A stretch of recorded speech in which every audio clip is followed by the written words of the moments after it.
Hari ini kita lanjutkan kembali kuliah kita tentang teori desentralisasi dengan kondisi ketika kita mereview desentralisasi yang telah kita bahas, maka istilah desentralisasi sebetulnya seketika menjadi begitu populer pasca kejatuhan rezim Presiden Soeharto, maka dapat pula dikatakan bahwa desentralisasi yang kemudian dijadikan azas penyelenggaraan pemerintahan daerah, ya, yang sebetulnya bukan baru muncul, tetapi azas ini melekat pada sistem pemerintahan kita dengan 4 azas yang secara keseluruhan, azas sentralisasi, dekonsentrasi, desentralisasi, dan manajemen atau tugas pembantuan itu, ini merupakan antitesa dari pelaksanaan pemerintahan secara sentralistik, ya, ketika itu dijalankan oleh pemerintahan Soeharto. Sehingga ketika runtuhnya rezim ketika itu, ya, 1997 dan 1998, itu hampir merupakan sebuah antitesa dari negara yang sangat sentralistik menjadi negara yang berkeinginan untuk merubah sistem pemerintahnya yang lebih kepada desentralisasi. Nah, saudara-saudara, kenapa dikatakan antitesa? Karena ada sebuah sistem yang berlangsung selama 32 tahun itu yang selalu saya katakan bahwa di mana ada sistem yang sangat dominan sentralisasinya, maka pemimpinnya kecenderungannya kepada otoriter. Itu dalam berbagai kajian, berbagai teori itu kita menemukan itu. Nah, antitesa dari pelaksanaan pemerintahan sentralistik yang ketika itu dijalankan pada pemerintahan Soeharto itu, begitu populernya istilah ini di dalam wacana dan kajian yang hampir pasti selalu muncul, ya, ketika melakukan pembahasan mengenai pemerintahan daerah dan otonomi daerah di Indonesia. Kecenderungan beralihnya begitu banyak kewenangan yang diinginkan oleh masyarakat ketika itu, maka desentralisasi begitu sangat populer disebut dibandingkan dengan pada masa rezim Soeharto ketika 32 tahun berkuasa. Nah, ada varian lain yang muncul ketika itu. Ya. Varian lain yang muncul itu adalah dari pelaksanaan desentralisasi, ada varian yang kita kenal dengan desentralisasi asimetris atau asymmetric decentralization. Nah, istilah desentralisasi asimetris itu menjadi hal yang menarik karena gimana ya? Memang istilah ini tidak begitu jamak digunakan dalam berbagai wacana dan kajian. Desentralisasi asimetris itu sangat tidak populer ketika itu. Dan ketika perubahan tatanan pemerintahan Indonesia dalam paradigma barunya di era reformasi itu, meskipun ini tidak jamak, tetapi digunakan dalam berbagai wacana dan kajian-kajian ketika itu. Ini setelah 1998, ya. Nah, dimensi terminologinya sebetulnya menjelaskan jika desentralisasi asimetris itu dapat diartikan sebagai transfer kewenangan. Dan kewenangan ini adalah kewenangan khusus. Transfer kewenangan khusus yang hanya diberikan kepada daerah tertentu dalam rangka menjaga eksistensi daerah dalam bingkai NKRI. Itu sebetulnya yang ingin kita jelaskan pada siang hari ini. Bahwa desentralisasi asimetris yang sangat tidak populer, sangat tidak dikenal masyarakat ketika itu seketika begitu populer dengan desentralisasi yang muncul dalam varian yang lain gitu. Nah, oleh karena itu ketika kita bicara desentralisasi asimetris, maka kita menerjemahkan desentralisasi asimetris itu adalah pemberlakuan atau transfer kewenangan khusus, ya, yang hanya diberikan kepada daerah-daerah tertentu dalam suatu negara. Hanya diberikan pada daerah tertentu dalam sebuah negara yang dianggap sebagai alternatif untuk menyelesaikan permasalahan. Di beberapa negara muncul desentralisasi asimetrik itu adalah penyelesaian permasalahan terkait dengan pemerintah pusat dan pemerintah daerah. Sama dengan di Indonesia juga. Jadi ini dianggap sebagai alternatif untuk menyelesaikan permasalahan ya hubungan antara pemerintah pusat dan pemerintah daerah dalam konteks keindonesiaan. Kira-kira begitu. Karena ini kalau kita mengikuti pandangan-pandangan dari berbagai komentar yang ada, bisa formulasinya berbeda. Bisa formulasinya tidak sama satu dengan yang lain. Tetapi itu pada prinsipnya dalam terminologi yang kita pahami hari ini, maka ini bukanlah pelimpahan kewenangan biasa, kira-kira begitu. Ini pelimpahan kewenangan khusus, ya, dan bukan pelimpahan kewenangan biasa yang berbentuk transfer kewenangan khusus. Transfer kewenangan khusus yang hanya diberikan kepada daerah-daerah tertentu. Oleh karena itu, saudara-saudara, yang namanya desentralisasi asimetris sebetulnya, kalau seandainya ini kita berandai-andai, kalau seandainya ini dibuka ruang kepada daerah, 34 provinsi di Indonesia, kira-kira daerah-daerah yang lain ini pengen juga desentralisasi asimetris. Ada kewenangan khusus terkait dengan potensi daerah, terkait dengan karakteristik daerah, terkait dengan keinginan-keinginan daerah hari ini. Begitu besar keinginan daerah hari ini, saudara-saudara, untuk ingin, bahkan ada setelah terbentuk nanti kita jelaskan bagaimana Papua, bagaimana Aceh, bagaimana DKI Jakarta, bagaimana daerah istimewa Yogyakarta, nyusul keinginan-keinginan daerah yang lain. Riau mau jadi otonomi khusus juga, Kalimantan Timur juga otonomi khusus juga, apalagi ketika kita melihat bagaimana tentang klasifikasi dari daerah-daerah yang ada di Indonesia. Klasifikasi daerah yang ada di Indonesia itu, ketika kita mencoba mengklasifikasir, maka klasifikasi A hanya ada beberapa daerah di Indonesia. Hanya ada beberapa daerah di Indonesia. DKI Jakarta ya sudah pasti dengan income per kapita, dengan PAD yang begitu tinggi, dia masuk klasifikasi A. Selain itu, Aceh masuk klasifikasi A. Riau masuk klasifikasi A. Kalimantan Timur masuk klasifikasi A. Papua masuk klasifikasi A. Artinya, kenapa yang lain dapat otonomi khusus? Ini kami dari Kaltim juga pengen. Sekian tahun terakhir ini Kaltim ingin menjadi juga otonomi khusus gitu. Saya selalu diundang ke sana dalam berbagai kesempatan, seminar atau kajian-kajian. Saya katakan, ini hanya dengan bercanda saya katakan bahwa terlambat saudara-saudara mengusulkan otonomi khusus. Momennya sudah lewat gitu. Sambil saya setengah serius menyampaikan itu, saya katakan bahwa yang masuk dalam kategori otonomi khusus itu adalah yang bergaining posisi sangat tinggi. Coba kalau awal-awal reformasi, Kaltim, Riau sudah mulai ngotot untuk dengan pertimbangan misalnya dia ada di klasifikasi A. Pendapatan daerahnya sangat tinggi. Aceh, Riau, Kaltim, Papua, DKI Jakarta. Tetapi kenapa tidak masuk? Nah, itu pertanyaan-pertanyaan yang muncul.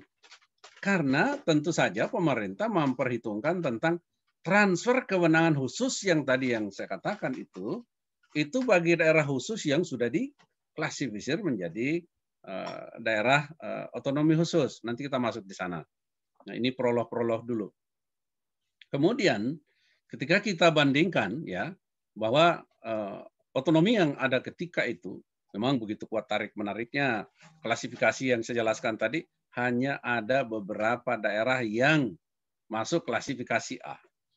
Yang klasifikasi A itu adalah kira-kira tanpa disubsidi pun dia tetap hidup, dia tetap eksis, dia tetap bisa menjalankan pemerintahannya, dia tetap bisa menyelenggarakan pembangunannya tanpa subsidi pemerintah pusat. Kira-kira logikanya seperti itu. Tapi bagaimana dengan klasifikasi B yang begitu banyak? Klasifikasi B dibiarkan seperti itu tanpa subsidi, masih bisa megap-megap, masih bisa terlunta-lunta. Dan tentu harus disubsidi oleh pemerintah pusat dengan adanya subsidi silang itu. Itu klasifikasi B. Artinya sudah bisa menjalankan pemerintahannya, tetapi dia tetap harus butuh subsidi di dalam rangka dinamisasi pembangunan dan penyelenggaraan pemerintahan yang ada. Tetapi klasifikasi C, ini saya tidak sebutkan klasifikasi C bagi teman-teman yang berasal dari daerah itu nanti secara psikologis mungkin bisa terganggu. Tetapi klasifikasi C ini adalah daerah tada hujan, saudara-saudara. Kalau saya katakan daerah tada hujan adalah daerah yang jika hujan bisa tanam padi, bisa bercocok tanam. Jika tidak, ya nggak ada hujan, ya sudah, kering kerontang. Apa yang terjadi? Nggak bisa menanam padi, nggak bisa menanam jagung dan yang lain mungkin. Dan artinya bahwa tidak mampu membuat eksistensi kehidupannya bisa stabil seperti daerah lain. Karena itu butuh bantuan, butuh hujan. Nah, daerah tada hujan itu klasifikasi C, ini bahasa, saya sengaja bahasakan saya seperti itu, biar lebih mudah kita pahami, bahwa dia hanya bergantung pada subsidi. Bergantung pada subsidi. Tanpa disubsidi dia pasti kolaps. Beberapa daerah yang ada di Indonesia, ya kalau kita mau sebutkan dari Nusa Tenggara Timur dan seterusnya, tetapi ini karena kita ada dalam bingkai negara kesatuan, ya ada azas yang kita gunakan desentralisasi, ada sentralisasi, ada dekonsentrasi, ada mendebawin tugas pembantuan dari pusat langsung ke provinsi, pusat langsung ke kabupaten kota, pusat langsung ke desa. Itu tugas pembantuan bisa dari provinsi ke kabupaten atau dari provinsi ke desa atau dari kabupaten ke desa. Nah, itu bisa mendinamisasi pembangunan keterkaitannya dengan bagaimana desentralisasi itu kita bisa laksanakan. Nah, itulah saudara-saudara gambaran bahwa memang klasifikasi daerah itu tadi mendorong dua daerah tadi Riau dan Kaltim ingin juga menjadi otonomi khusus. Sehingga saya katakan jika seandainya ini dibuka ruang bagi daerah-daerah mengenai desentralisasi asimetris, tentu dia ingin mengatakan kami juga punya kekhususan. Kami punya kekhususan. Tetapi harus diingat bahwa namanya asimetris itu bukan pelimpahan kewenangan biasa, ya, yang dibentuk transfer kewenangan khusus hanya diberikan kepada daerah-daerah tertentu. Itu kata kunci dari desentralisasi asimetris itu. Nah, saudara-saudara, pertanyaan dasarnya adalah mengapa NKRI memperlakukan desentralisasi asimetris? Itu pertanyaan dasar. Mengapa diberlakukan di NKRI ini tentang desentralisasi asimetris?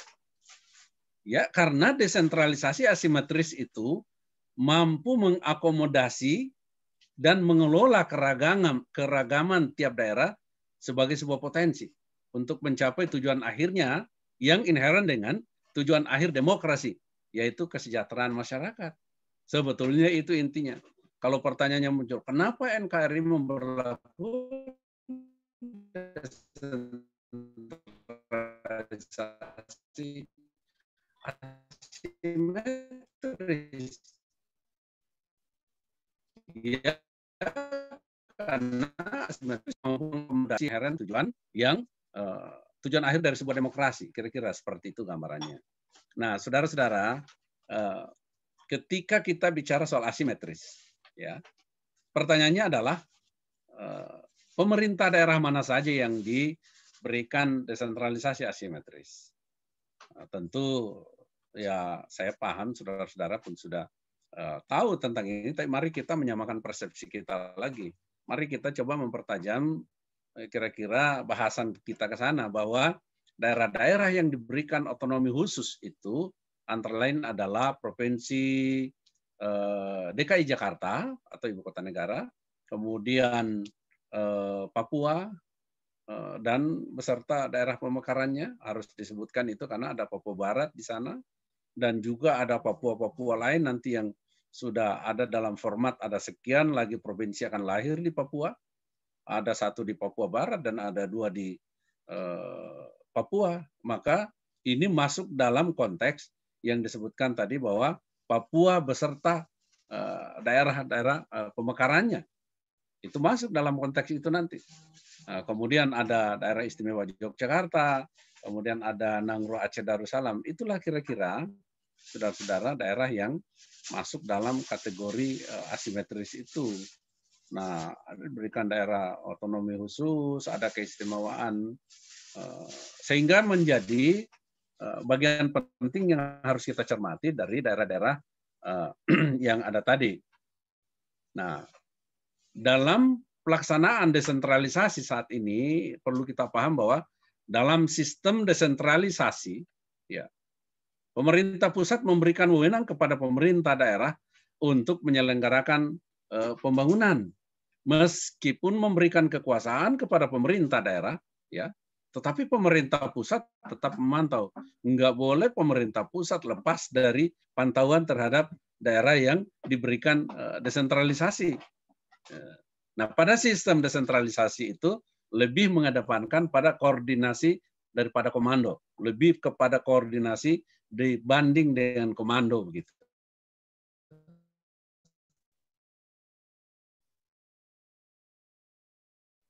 Itulah sebabnya tatanan minggu depan saya lagi menulis buku buku yang terkait langsung dengan itu.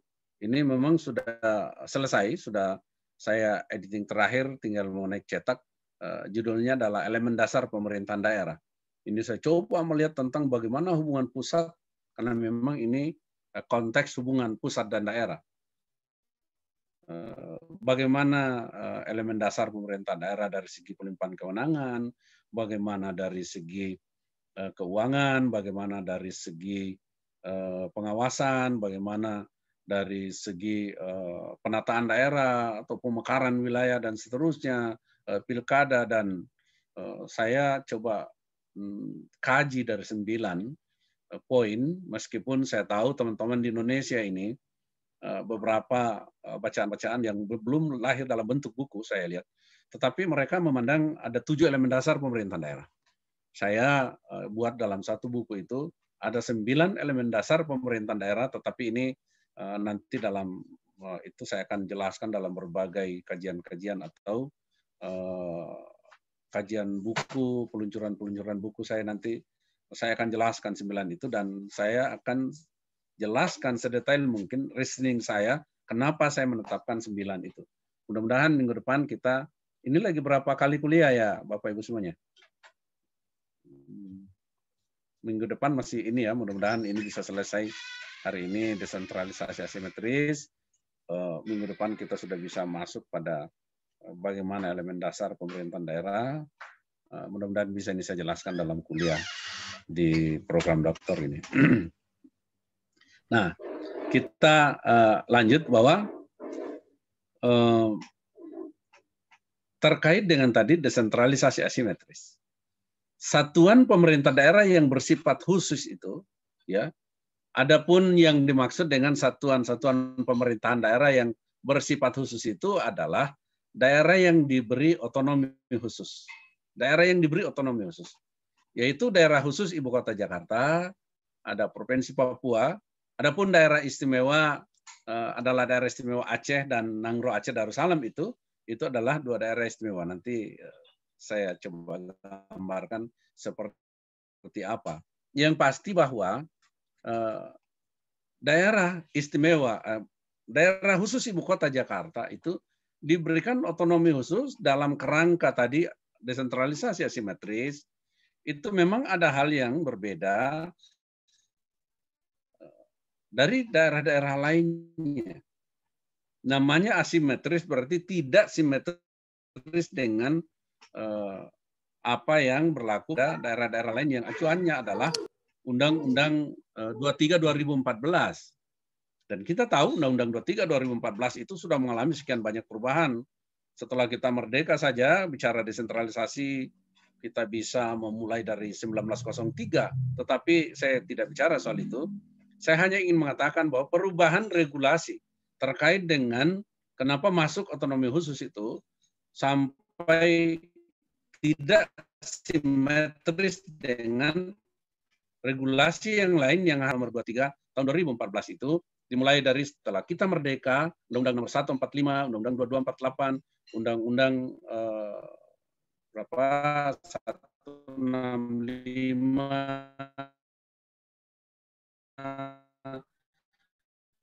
1865, kemudian 532 2000 dari regulasi yang mengatur soal pemerintahan daerah. Nah, tetapi kenapa ada otonomi khusus?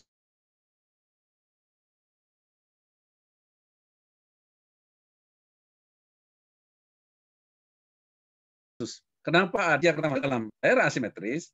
Ini DKI Jakarta berarti diatur khusus oleh undang-undang tersendiri.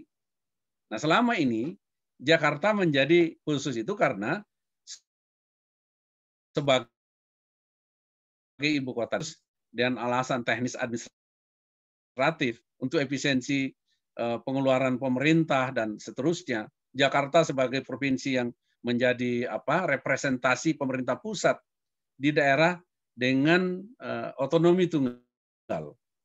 Otonomi tunggal Jakarta ini itu membuat kekhususan di Jakarta. Coba lihat, di Jakarta itu ada Dewan Kelurahan, ada Dewan Kota, tetapi tidak ada DPRD Kota. Dari 6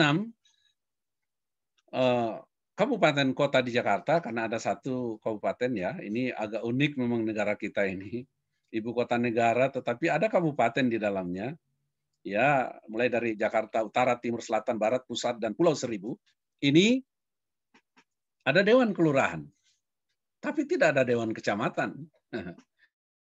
Ini agak unik. Ya, ada Dewan Kelurahan Jakarta ini tidak ada DPRD kota. Yang ada hanya DPRD DKI Jakarta. Dan ini daerah otonomi tunggal, saudara-saudara. Nah, kalau demikian maka ini keunikan Jakarta, tidak ada daerah lain yang sama dengan keunikan yang ada di DKI Jakarta tadi.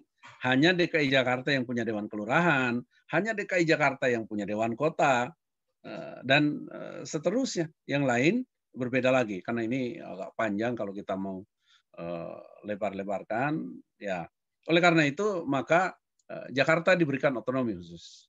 Ada yang pertimbangan tadi, bahwa karena dia sebagai ibu kota negara, kemudian Jakarta menjadi daerah khusus dengan alasan teknis administratif, ya penghematan pengeluaran pemerintah, Jakarta sebagai provinsi yang menjadi representasi pemerintah pusat di daerah. Nah, jadi memang ibu kota yang beda dengan daerah yang lain. Nah, daerah otonomi khusus yang lain, kita lihat bagaimana Papua. Otonomi khusus sendiri itu adalah, kalau kita berpikir otonomi khusus itu adalah kewenangan khusus yang diakui dan diberikan kepada Provinsi Papua. Termasuk provinsi-provinsi hasil pemekaran Papua, itu sudah menjadi statement yang tidak bisa terpisahkan. Kalau Papua memekarkan, maka termasuk itu bagian yang dimaksud dengan otonomi khusus. Otonomi khusus Papua sudah ada Papua Barat. Nanti mungkin ketika sudah jadi Papua Barat Daya, termasuk lagi itu karena pemekaran dari Papua. Nah, untuk mengatur dan mengurus kepentingan masyarakat setempat menurut prakarsa sendiri berdasarkan pada aspirasi dan hak-hak dasar masyarakat Papua. Kira-kira seperti itu gambarannya. Oleh karena itu, maka Papua berbeda dengan daerah yang lainnya. Di mana kekhususannya?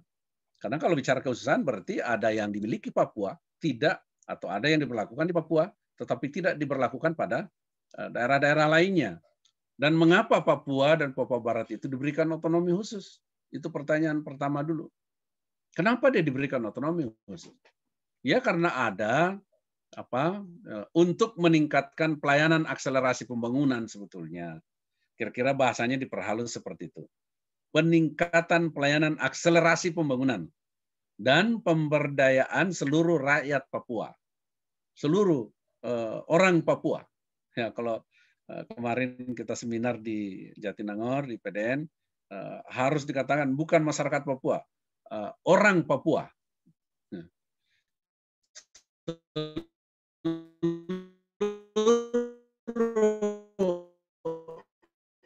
Orang Papua. Oh ya, oke. Jadi prinsip otonomi daerah itu ya juga dikarenakan adanya ketimpangan kesejahteraan penduduk Papua dan untuk mencegah ya keinginan awal Papua untuk memisahkan diri dari Indonesia. Ada resistensi yang sangat tinggi untuk Papua ingin melepaskan diri dari Indonesia. Maka salah satu unsur, salah satu indikator dari kenapa diberikan otonomi khusus, itulah poin-poin tadi. Meningkatkan pelayanan akselerasi pembangunan, bagaimana rakyat di Papua itu sesuai dengan prinsip-prinsip otonomi daerah juga dikarenakan ketimpangan kesejahteraan penduduk. Kemudian Papua ingin melepaskan diri dari bingkai NKRI, maka jadilah dia diberikan otonomi khusus. Itu kira-kira jalan tengah yang muncul ketika itu. Nah, otonomi khusus Papua ini, ya, provinsi Papua itu dapat, ya ini agak memang banyak komentar, tetapi itulah yang menjadi kesepakatan bahwa provinsi Papua itu dapat memiliki bendera daerah. Ya, ada bendera Kejora yang biasa kita dengar, bahkan waktu itu masa Gus Dur mengatakan, ya orang menaikkan bendera Kejora di sana, tapi Gus Dur mengatakan jangan lebih besar dari bendera nasional. Nah, jadi menjadi kontroversi ketika itu. Tapi intinya ya kita kembalikan ke persoalan yang tadi, Papua, provinsi Papua dapat memiliki bendera daerah dan lagu daerah sebagai lambang daerah. Itu sudah salah satu kesepahaman. Kemudian yang lain, kekhususan yang lain adalah mereka memiliki yang namanya MRP, Majelis Rakyat Papua, sebagai representasi kultural. Majelis Rakyat Papua ini adalah merupakan representasi dari sebagai representasi kultural dari masyarakat Papua, di mana kepala daerahnya di provinsi Papua itu harus putra daerah asli, harus orang Papua asli. Memang sudah itu kesepahaman, nggak ada tawar-menawar lagi. Di samping ada MRP tadi, Majelis Rakyat Papua, juga kepala daerahnya adalah harus putra asli dari Papua. Kemudian perimbangan penempatan daerah itu Papua lebih besar. Kekhususan inilah yang membuat ya posisi bargaining ketika itu bahwa Papua dengan diberikannya kekhususan seperti itu, maka di Papua ada namanya Perdasus dan Perdasi. Ya, Perdasi. Perdasus itu adalah peraturan daerah khusus. Perdasi adalah peraturan daerah provinsi. Ini adalah merupakan aturan, merupakan aturan dari acuan pelaksanaan Undang-Undang Otsus di Papua. Nah, dengan demikian maka sebenarnya pelaksanaan program kerja dalam Undang-Undang Otsus itu tidak dapat berjalan apabila peraturannya, Perdasi dan Perdasus itu belum dibuat. Nah, saudara-saudara, Perdasus itu peraturan daerah khusus dibuat oleh MRP tadi bersama dengan pemerintah Papua. Kekhususan yang lain, jumlah anggota DPR yang ada di sana itu adalah 125%. Itu kalau kita lihat, ini saya hanya berikan yang global saja, karena itu sebetulnya adalah hal-hal yang penting untuk kita ketahui. Ya, jadi kalau daerah lain dengan jumlah penduduk ada ketentuannya sekian penduduk, misalnya di bawah 100.000 penduduk, jumlah anggota DPR itu hanya 20. 100.000 sampai 200.000, 25. 200.000 sampai 300.000 itu 30. 300.000 sampai ke atas. Dan seterusnya. Ada ketentuan-ketentuannya dengan jumlah penduduk berbanding lurus dengan jumlah anggota DPR. Tetapi Papua memiliki jumlah anggota DPR 125%. Kalau ada daerah yang sama jumlahnya dengan penduduk Papua misalnya, maka daerah itu mendapatkan 100 dan Papua 125 anggota DPR. Yang lain cuma 100. Itu kehususan-kehususan yang lain. Oleh karena itu, saudara-saudara, ini gambaran tentang bagaimana asimetris, bagaimana kehususan yang ada, yang terjadi di beberapa daerah yang tadi disebutkan. Nah, oleh karena itu, saudara-saudara, pemberlakuan otonomi khusus bagi Provinsi Papua dan Papua Barat itu memerlukan kepastian hukum yang memang sifatnya mendesak dan segera akan tidak menimbulkan hambatan percepatan pembangunan. Ini kita tadi saya jelaskan mengenai soal akselerasi pembangunan. Nah, ini percepatan pembangunan khususnya pembangunan bidang sosial, bidang ekonomi, bidang politik, serta infrastruktur di Provinsi Papua dan Papua Barat. Ini luar biasa sebetulnya apa yang diberikan dalam kekhususan itu, tetapi itulah yang menjadi kesepakatan pemerintah dan itu telah berlaku pada Undang-Undang Papua. Nah, seterusnya kita lihat mengapa Aceh termasuk otonomi khusus. Ya, ini daerah lain lagi. Kenapa Aceh termasuk otonomi khusus? Nah, secara terpisah sebetulnya pemerintah Indonesia telah mengeluarkan undang-undang otonomi khusus untuk Aceh dan Papua Barat. Ya, tujuannya adalah meredam gerakan kemerdekaan yang menginginkan pemisahan menyeluruh dari Indonesia dengan memberikan otonomi atau memberikan otoritas yang lebih besar untuk mengatur pemerintahan sendiri. Tingginya resistensi Aceh dan Papua salah satu indikator penting kenapa dia diberikan otonomi khusus, ya. Nah, kalau di Aceh itu juga sama dengan tadi di Papua berlaku Undang-Undang Otonomi Khusus nomor 21 2001. Nah, terus kalau di Aceh itu berlaku khusus juga terkait dengan apa namanya kalau di Aceh itu perda Konun Aceh, Konun Aceh. Jadi yang berlaku itu Konun Aceh yang terkait dengan syariat Islam, kekhususan untuk Aceh. Yang dulu ya Aceh disebut sebagai Serambi Mekah. Ya, jadi pada masa itu sebetulnya pengaruh agama dan kebudayaan Islam itu begitu besar dalam kehidupan masyarakat di Aceh. Sehingga pada masa itu Aceh mendapat julukan Seuramo Mekah, ya, atau kalau orang sana Seuramo Mekah atau Serambi Mekah. Nah, perekonomian di Aceh waktu itu cukup maju, ya, yang bertumbuh pada perdagangan rempah-rempah. Kemudian, nah filosofi itulah yang kemudian membuat Aceh disebut sebagai Serambi Mekah. Itu yang singkatnya seperti itu, saudara-saudara. Jadi terkait dengan itu, ya Aceh menjadi daerah istimewa. Pertanyaannya sejak kapan Aceh menjadi daerah istimewa? Sebetulnya ya Aceh itu menjadi daerah istimewa itu sejak tanggal 26 Mei 1959 ya. Ya daerah Swatantra tingkat 1 atau Provinsi Aceh itu diberi status daerah istimewa ketika itu.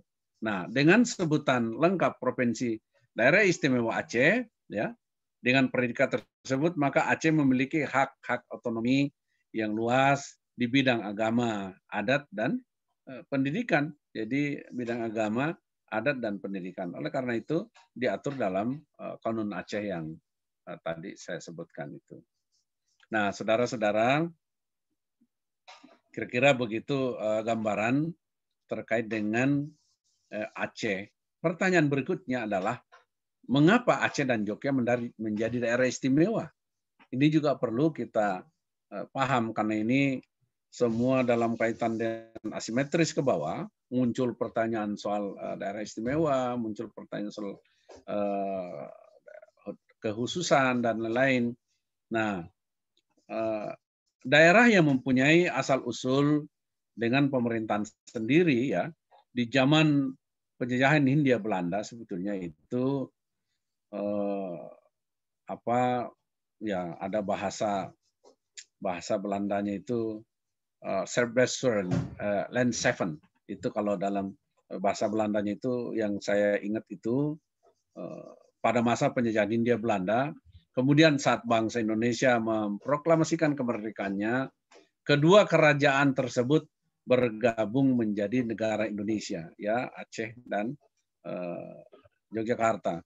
Nah, itulah selanjutnya menjadi daerah istimewa dan Jogja menjadi dulu jadi ibu kota negara yang pertama. Nah, pertanyaan-pertanyaan yang lain memang bisa muncul terhadap bagaimana soal daerah-daerah istimewa di Indonesia. Tadi ada Aceh dan Yogyakarta. Nah, daerah istimewa di Indonesia itu adalah merupakan daerah yang memiliki status istimewa, ya, karena sejarahnya. Ini kata kuncinya. Dia memiliki daerah istimewa karena sejarahnya. Ya, baik yang dibentuk maupun diakui oleh negara Indonesia maupun pemerintah kolonial Belanda pada masa itu. Nah, sekarang ini seperti yang tadi saya gambarkan, terdapat dua daerah istimewa yang meliputi daerah istimewa Yogyakarta dan daerah istimewa Aceh seperti yang tadi digambarkan. Nah, pertanyaan berikutnya lagi, ketika kita berpindah dari Aceh ke daerah istimewa Yogyakarta, mengapa daerah istimewa Yogyakarta itu diberi otonomi khusus? Ya, Yogyakarta disebut sebagai daerah istimewa karena hingga kini masih berbentuk kerajaan. Ya, nah sejak kapan Yogyakarta memiliki julukan sebagai daerah istimewa Yogyakarta itu dulu yang saya ingat itu tepatnya tanggal 15 Agustus 1950, berarti duluan dari tadi 59 di Aceh. Undang-Undang Republik Indonesia ya mengukuhkan bahwa Yogyakarta merupakan daerah istimewa yang setara dengan provinsi. Pertanyaan dasarnya sekarang, dengan asimetris itu, di mana keistimewaan Yogyakarta? Di mana kekhususan Yogyakarta? Dengan era yang ada sekarang, satu-satunya provinsi di Indonesia ini yang tidak menyelenggarakan pilkada itu di provinsi itu hanya daerah istimewa Yogyakarta, diatur dalam undang-undang tersendiri. Nah, tetapi ini sejarah. Tadi saya katakan bahwa itu terkait soal sejarah. Jadi sistem kerajaan yang ada di sana masih sepakati bahwa ya mungkin Bapak Ibu sudah melihat langsung ketika itu akan diadakan pilkada dan itu terjadi demo luar biasa di Yogyakarta mengatakan bahwa sebagai gubernur adalah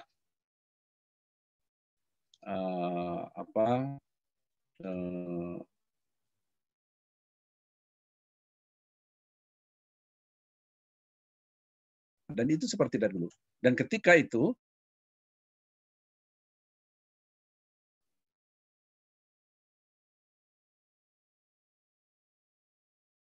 terjadi demo dan karena ketika kasus bahwa Yogyakarta tidak diselenggarakan pilkada tetapi berdasarkan pada sistem kerajaan yang ada. Nah, yang berikut nanti itu siapa yang jadi gubernur setelah Hamengkubuwono ke-10 itu urusan yang ada dalam sistem kerajaan itu. Meskipun sekarang ada perdebatan yang begitu, tetapi ini adalah urusan internal. Bagaimana sistem kerjaan yang berlaku? Apakah anak langsung dari raja yang ada? Bagaimana jika tidak ada anak laki-laki dari raja yang ada? Apakah itu beralih pada yang lain? Itu aturannya sudah jelas di sistem kerajaan itu. Apakah beralih atau berpindah ke adik kandung laki-laki dari raja yang ada saat itu? Internalnya itu menjadi bagian yang memang kita harus tinggal mengikuti saja, meskipun sebetulnya kemarin itu ada saling protes dan seterusnya, ada kepakualaman yang muncul dan seterusnya, itu secara internal adalah terkait dengan bagaimana sistem kerajaan yang berlaku di sana. Nah, saudara-saudara, berarti dengan demikian maka Undang-Undang Keistimewaan Yogyakarta itu adalah undang-undang yang diatur dalam Undang-Undang Nomor 13 tahun 2012 tentang keistimewaan daerah jabatan di pemerintahan Yogyakarta, keistimewaan, tata cara pengisian jabatan, kedudukan, tugas, dan wewenang gubernur dan wakil gubernur. Itu diatur secara internal. Kelembagaan pemerintah daerah istimewa Yogyakarta, masalah kebudayaan dan juga masalah pertanahan serta tata ruang itu adalah kewenangan yang memang diatur di dalam Undang-Undang Nomor 13 tahun 2012 itu. Itu saya kira, saudara-saudara, apa yang menjadi gambaran kita pada hari ini, dan kata kuncinya adalah kenapa harus ada otonomi khusus? Ya, kenapa harus ada otonomi khusus? Tujuan otonomi khusus itu antara lain adalah meningkatkan taraf hidup sebetulnya. Meningkatkan taraf hidup, meningkatkan kemakmuran, meningkatkan kesejahteraan masyarakat, mewujudkan keadilan. Ya, keadilan yang dimaksud di sini adalah keadilan dalam penerimaan hasil sumber daya alam. Kita mampu atau kita telah melakukan extractive capability. Kemampuan kita dalam sumber-sumber daya alam. Kemampuan kita bisa menggali sumber daya alam. Tapi yang berikut langkahnya adalah apakah kita bisa melakukan distributive capability. Mendistribusikan kapasitas kita, mendistribusikan tentang apa yang kita dapatkan. Apakah ini dinikmati sendiri oleh daerah itu atau bisa dinikmati daerah lain? Tentu telah diatur bagaimana soal dana perimbangan dan seterusnya. Meskipun itu ada perdebatan-perdebatan, tetapi ya itulah gambaran bahwa setiap ada regulasi pasti ada saja yang menjadi poin perdebatan-perdebatan. Nah, selain itu tadi, saudara-saudara, penegakan hak asasi manusia dan penerapan tata kelola pemerintahan yang baik menjadi bagian penting yang harus ada di dalam otonomi khusus itu. Kita nggak bisa melepaskan diri dari hal-hal yang saya sebutkan tadi, bagaimana mewujudkan keadilan dalam penerimaan hasil sumber daya alam tadi, bagaimana penegakan hak asasi manusia, bagaimana penerapan dan pengelolaan pemerintahan yang baik, itu adalah menjadi sebuah keharusan di dalam otonomi khusus yang ada, yang kita bicarakan terkait dengan persoalan asimetris tadi. Nah, saudara-saudara, itu kira-kira gambaran atau kuliah kita pada hari ini, saudara-saudara. Mungkin ada yang ini, ada yang perlu, ada yang ingin menyampaikan sesuatu atau ada yang perlu konfirmasi. Silakan saja sebelum kita akhiri. Izin, Prof. Silakan. Prof. Siapa? Dari Aji, Prof. Aji Erlangga, Prof. Aji Erlangga. Silakan Pak Haji. Saya ini terima kasih, Prof. Kuliah ini memang memberi pemahaman baru bagi saya tentang desentralisasi. Ternyata tidak sesederhana yang disangka begitu, Prof, ya. Karena ternyata permasalahannya kompleks, apalagi ada asymmetric decentralization gitu ya. Saya juga baru paham hari ini. Dengan adanya Papua atau DKI atau Yogyakarta begitu ya. Nah, saya setuju, Prof, bahwa tujuan akhirnya memang kembali lagi ke masyarakat begitu ya. Tujuan akhir dari desentralisasi baik yang biasa maupun yang asimetris gitu ya. Ya. Nah, saya itu cuma melihat gini, ini pendapat saya, Prof, ya. Memang desentralisasi yang asimetris itu unik karena memang daerahnya unik dan ada perasaan yang berbeda yang dimiliki oleh 4 daerah tersebut, tapi tidak dirasakan oleh 30 provinsi yang lain begitu, Prof, ya. Itu kan jadi unik ya. Saya yakin kalau misalkan orang Jawa Barat, orang Jawa Tengah, atau orang Kalimantan Selatan itu udah punya perasaan unik gitu ya. Itu satu, Prof. Jadi memang ada perasaan unik ya. Ini rasa, Prof, ya, artinya kenyamanan sebuah kelompok masyarakat, dalam hal ini penduduk di sebuah provinsi, tentang perasaan berbeda dibandingkan yang lain gitu ya. Nah, itu yang pertama, Prof, itu pendapat saya ya. Itu kan lebih pada rasa nyaman, tidak nyaman, ada merasa lebih atau berbeda dari yang lain. Nah, itu yang pertama, Prof. Yang kedua, saya menyampaikan ini, Prof, cerita yang kami terima di KSP begitu ya. bahwa ternyata di samping teori-teori tentang desentralisasi atau undang-undang tentang desentralisasi, kita juga menemukan pada kasus COVID ini, Prof, di mana ada provinsi yang kebetulan menerima kehadiran WNI yang pulang dari luar negeri, Prof. Seperti misalnya Bali atau Kaltara ya. Dan mereka hanya mau treatment WNI yang ber-KTP provinsi tersebut gitu ya.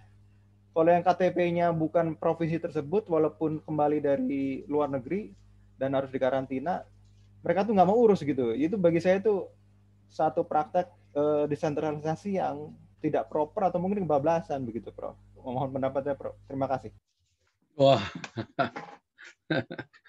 ya ini memang saya katakan tadi, desentralisasi itu sudah cukup lama.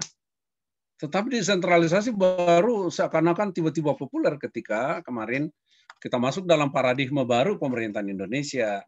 Kita masuk dalam paradigma sistem pemerintahan kita yang dulu sangat sentralistik, akan beralih ke desentralistik dalam keinginan masyarakat seperti itu. Sehingga hal ini meskipun sudah kurang lebih 20 tahun, tetapi tetap masih baru sifatnya yang tidak dipahami secara sempurna oleh masyarakat kita. Nah, bagian yang pertama tadi itu berbeda rasa, iya, karena ini tadi asimetris atau daerah-daerah yang tadi saya sebutkan itu mulai dari DKI Jakarta, Papua, Aceh, kemudian Yogyakarta, ini memiliki keistimewaan tersendiri-sendiri, memiliki kekhususan sendiri-sendiri. Nah, apa yang dirasakan oleh Papua tentu berbeda yang dirasakan di Aceh. Meskipun sama-sama kedua-duanya ini ingin melepaskan diri dari NKRI ya, Pak Haji ya. Tetapi pada prinsipnya adalah ini tingginya resistensi dua daerah ini ingin melepaskan diri, diberikanlah kira-kira jalan tengah. Mari kita tetap ada dalam bingkai NKRI, tetapi ada kekhususan yang diberikan. Kira-kira seperti itu. Nah, kekhususan Aceh tadi itu soal pemberlakuan syariat Islam diatur dalam Kanun Aceh, kemudian Papua diberikan kekhususan bagaimana soal adat, bagaimana soal masyarakat Majelis Rakyat Papua, ada perdasi dan perdasus yang tidak ada di daerah lain. Seperti itu gambarannya. Jadi masing-masing berada pada posisi di mana dia merasakan tentang apa yang terjadi di daerah itu. Kita yang di Jakarta pun itu sepertinya biasa-biasa saja. Tetapi kita ada pada otonomi tunggal. Kita tidak sadar bahwa daerah Jakarta yang kita tempati ini adalah daerah yang sangat berbeda dengan yang lainnya. Tadi saya katakan ada Dewan Kelurahan. Mana ada Dewan Kelurahan di daerah lain? Nggak ada, cuma ada di DKI Jakarta. Nggak ada Dewan Kecamatan. Kok ada Dewan Kelurahan? Ada Dewan Kota. Tapi tidak ada DPRD kota, tidak ada pemilihan dan kemudian kepala daerahnya alias wali kotanya dan bupatinya itu Pulau Seribu itu tidak dipilih. Tetapi karena dia otonomi tunggal tadi maka ya diangkat oleh gubernur. Dengan tidak dipilih oleh masyarakat, maka coba lihat Pak Haji, bagaimana tenangnya masyarakat Jakarta. Soal Jakarta Utara, Timur, Selatan, Barat, Pusat, dan Pulau Seribu. Kalau saya pernah ditanya dalam berbagai diskusi, ya, saya mau mengatakan saya dikepung berbagai konsep ketika itu yang saya berada pada posisi menyampaikan tentang otonomi daerah Indonesia. Apalagi begitu juga ketika saya selalu diundang ke negara tetangga di Malaysia, Pak Haji, itu dan saya ingin selalu membandingkan karena mata kuliah saya memang mata kuliah perbandingan otonomi daerah Indonesia-Malaysia. Bagaimana sistem pemerintahannya. Saya selalu ditanya, kenapa otonomi daerah Indonesia seperti itu? Saya bilang, emang kenapa otonomi daerah Indonesia? Saya bercanda seperti itu. Otonomi daerah Indonesia itu lainnya Pak ya? Saya bilang, Indonesia itu otonominya lain daripada yang lain. Kenapa? Nggak ada samanya di dunia. Otonomi daerah Indonesia itu nggak ada samanya di dunia, Pak Haji. Dan teman-teman semuanya. Beda dengan yang lain. Kalau satu persatu ini kita jelaskan, mulai dari bagaimana tentang teori yang berlaku, ya ada hal nanti yang kita temukan, ternyata memang Indonesia itu agak unik di antara berbagai negara-negara yang ada.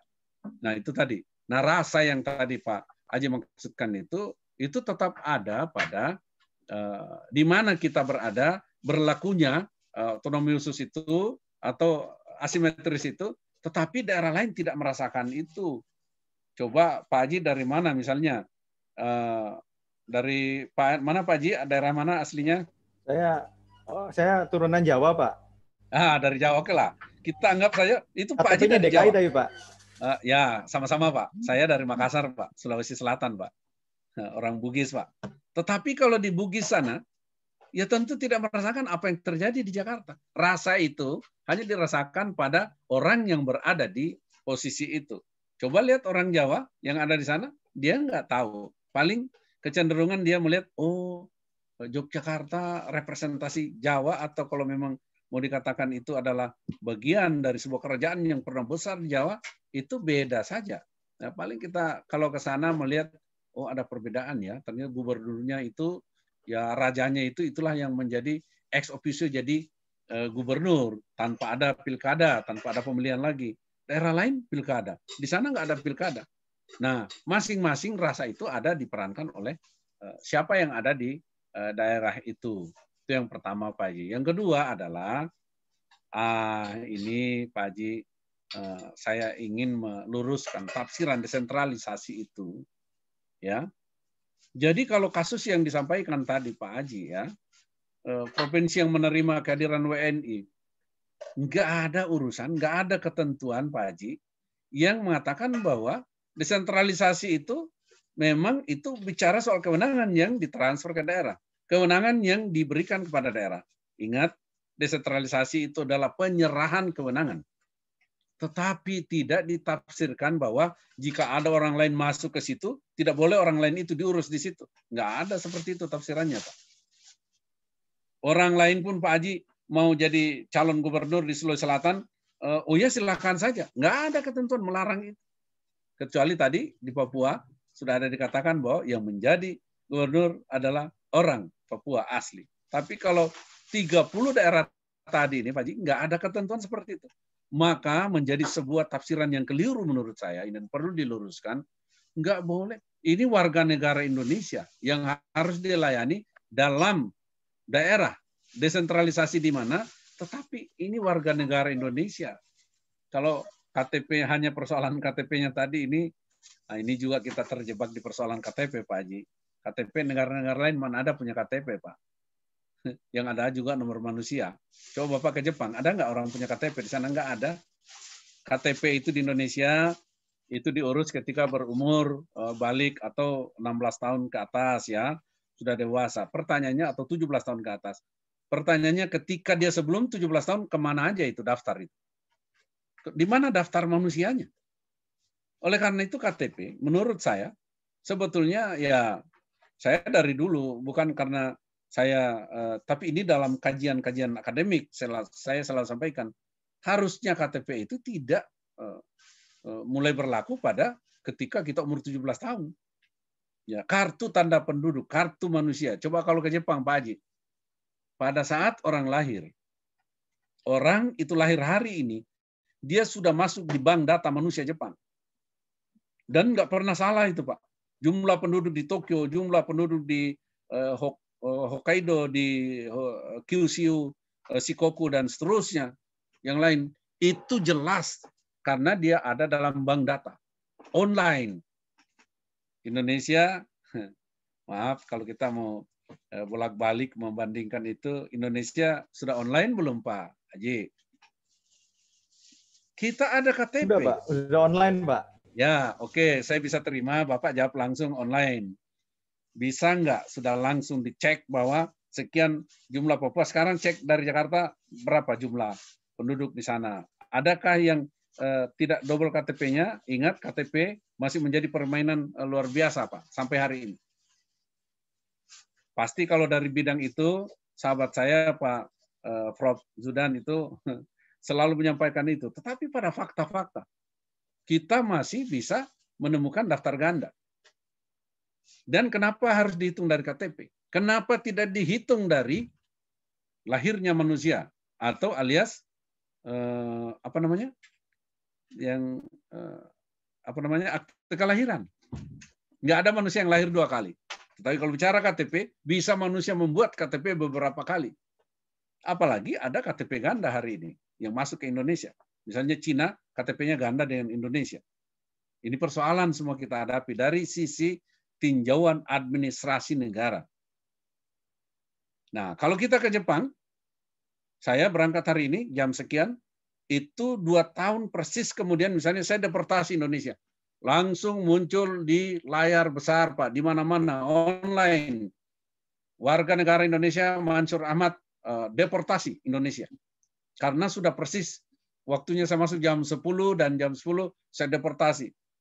Bisa nggak terdeteksi seperti itu ketika kita mau bicara soal bagaimana kita memiliki data online seperti itu?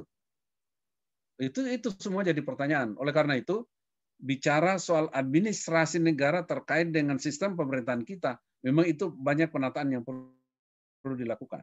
Soal pemilu, soal pilkada, nggak perlu kali menghitung-hitung secara manual, Pak Haji. Mencoba belajar dari negara lain, nggak ada lagi menghitung-hitung seperti itu. Pertama adalah akurasi data. Kalau data tidak akurat, itu persoalan penting. Yang pertama, merusak sistem yang ada. Akurasi data. Kalau data kita tidak valid, ya valid nggak data kita? Itu pertanyaannya. Dan kita sangat terkenal dengan data yang tidak valid, Pak.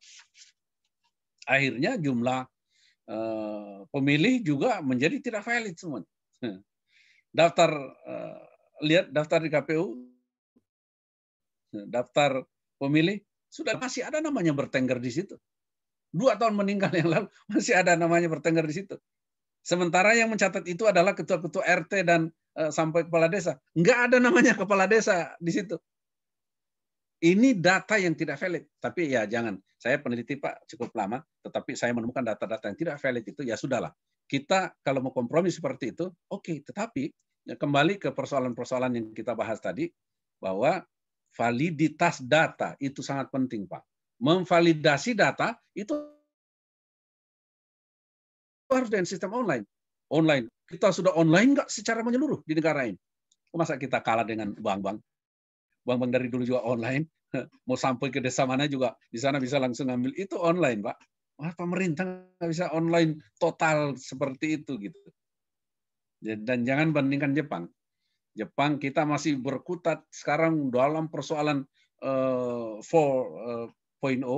atau 4.0. Jepang sudah masuk di 5.0 hari ini. Harusnya hari ini jam 1 saya bawa materi soal itu di mahasiswa pasca sarjana Indonesia, tetapi karena kuliah jam 1 bertepatan, saya katakan mohon maaf. Materi ini saya bawa untuk yang berikutnya. Hari ini saya nggak bisa bawa materi soal 5.0 dan 4.0. Indonesia belum berpikir ke 5.0 bahwa Jepang sudah ada di situ. Hari ini kita masih berkutat dengan. Jadi memang kita jauh ketinggalan, tetapi ini fakta-fakta yang tidak boleh kita pesimis soal itu. Kita harus tetap optimis dalam penyelenggaraan pemerintahan kita, dalam hal-hal yang terkait dengan kasus termasuk saya sebutkan provinsi ini menerima WNI yang dari daerah lain.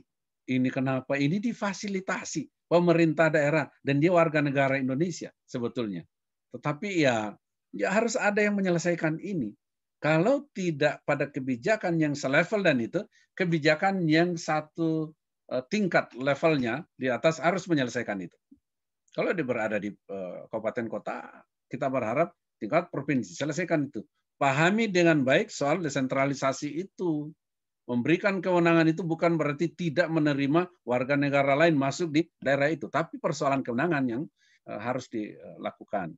Kira-kira gambarannya seperti itu, Pak Haji. Dan ini saya pasti prihatin dengan kondisi seperti ini berlaku dan kasihan banget warga negara kita yang ya merasa tidak dilayani, tidak terespon, padahal harusnya bisa terespon. Karena ini ada koordinasi antar daerah. Itulah juga pentingnya saya selalu mendorong perlu ada kerjasama antar daerah yang dilakukan di era otonomi daerah ini. Kalau tidak ada kerjasama antar daerah, pasti egoisme sektoral itu selalu mengedepan, mengemuka selalu egoisme sektoral. Saya kan lebih bagus dari daerah kamu. Daerah kamu ini PAD-nya cuma sekian, kami sudah seperti ini. Jadi egoisme sektoral itu harus redam dengan memberikan pemahaman secara komprehensif terhadap bagaimana kita di dalam menjalankan pemerintahan. Jangan sampai hanya dengan ini persoalan, ya coba kalau sampai komunikasinya langsung ke pemerintah pusat tidak mengambil tindakan, saya sangat menyesalkan itu kalau saya. Tetapi ini harus ada tindakan menyelesaikan itu, jangan terombang-ambing warga negara Indonesia yang hanya karena KTP-nya di daerah lain nggak boleh diterima di situ. Ya itu juga menjadi persoalan tersendiri. Harus ada cara administrasi menyelesaikan itu. Sehingga mereka ada kepastian hukum dalam hidup bernegara. Pemerintah harus selalu memberikan kepastian hukum terhadap warganya. Pemerintah harus selalu melindungi masyarakatnya tanpa harus, bukan karena eranya desentralisasi atau otonomi daerah, Pak Haji, tidak lagi bisa masuk ke daerah itu menjadi keliru besar pemahamannya tentang otonomi daerah. Saya kira itu Pak Haji dari apa yang 2 poin tadi Pak Haji pertanyakan. Baik, terima kasih Pak Mansur. Ini masih berlanjut loh Pak. Kasus COVID ini kan kita misalnya harus lansia berKTP DKI lah. Terus kalau orang tuanya kebetulan tinggal sama anaknya gitu ya, kebetulan orang tuanya KTP daerah lah, terus nggak dapat vaksin, kan bingung juga Pak kalau harus dibawa pulang kampung hanya semata-mata dapat vaksin gitu. Saya banyak mendapat informasi terkait dengan gitu-gitu tuh. Jujur saja saya beberapa poin saya menjadi bingung juga. Dari awal katanya lansia nggak ada. Sekarang lansia ada, bahkan jadi prioritas. Menjadi permasalahan terkait dengan yang tadi Pak Haji jelaskan. Itu betul Pak. Perlu ada kepastian hukum Pak. Kepastian hukum maksudnya itu ada aturan yang jelas mengatur itu, sehingga ya kita tidak terombang-ambing dengan hanya informasi yang sesat misalnya. Ya perlu pemerintah memberikan informasi yang jelas soal itu. Misalnya, itulah perlunya sampai saya dalam berbagai kesempatan, saya selalu mengatakan, dalam pengelolaan pemerintahan kita, dalam pengelolaan sangat terkait dengan persoalan kebijakan kita, ada 2 hal yang sangat mendasar yang kita tidak maksimal melakukan itu. Yang pertama adalah koordinasi, yang kedua adalah sosialisasi. Ini kita sangat lemah di negara ini ketika saya coba lakukan berbagai kajian terkait dengan itu. Dan ini kelemahan kita dari sisi sosialisasi dan koordinasi itu bisa berdampak pada berbagai hal, bisa membias kemana-mana. Oleh karena itu selalu harus ada koordinasi yang jelas dalam